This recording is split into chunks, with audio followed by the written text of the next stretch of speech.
And didn't you say like it sold for some insane amount of money recently? His did. Oh, yeah. I traded him guitars. So, Oh, okay. Okay. right. Got Yeah. it. So he gave me his, and yes, it's recently, I sold it a long time ago, but it's recently resold for 460,000.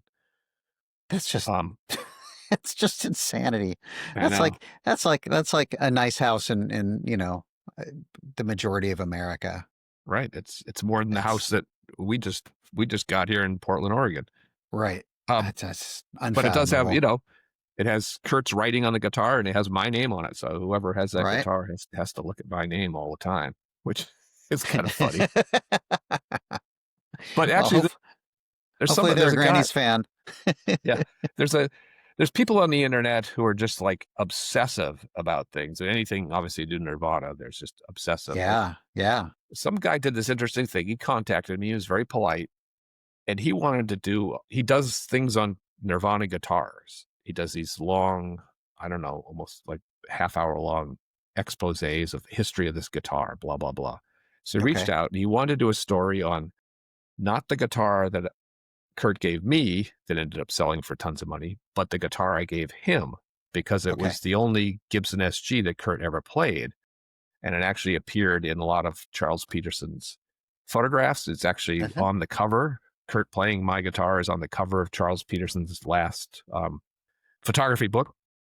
And so this guy did this whole story of the guitar, which I've managed to figure out over the years. It's been kind of a thing that just keeps coming back to the point of where you see Kurt smashing that guitar I gave him in the movie Montage of Heck.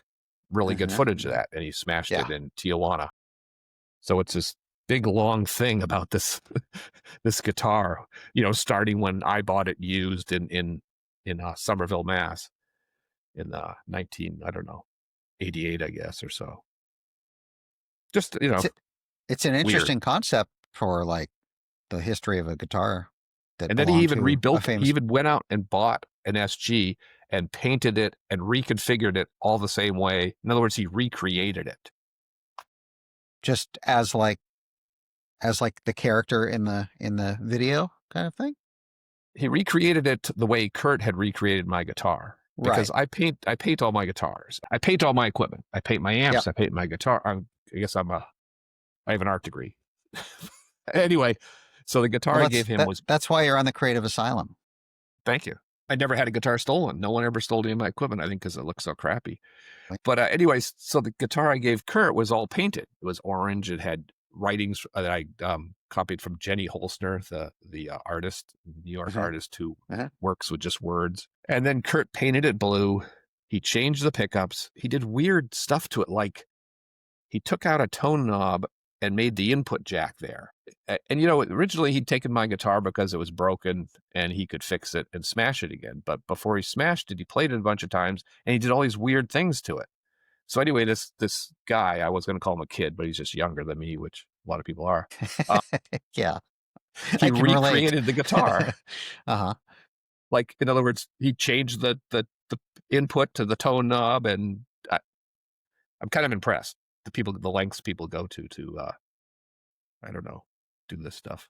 Well, my neighbor 2 doors down, Corey, he's just, I mean, he plays in a band and yeah, he's guitar obsessed. He's a great guitar player, but he's like, I remember having a conversation about like, how many guitars do you have, dude? And he's like, I don't know, probably 12 or 15, but he's always like getting a new one and selling a different one and taking this one apart and doing a new finish and changing it, like that whole kind of thing. And I was just always like, buy an instrument, throw some stickers on it and be loud, like I was always impressed with people that took that much time and energy customizing, their instrument.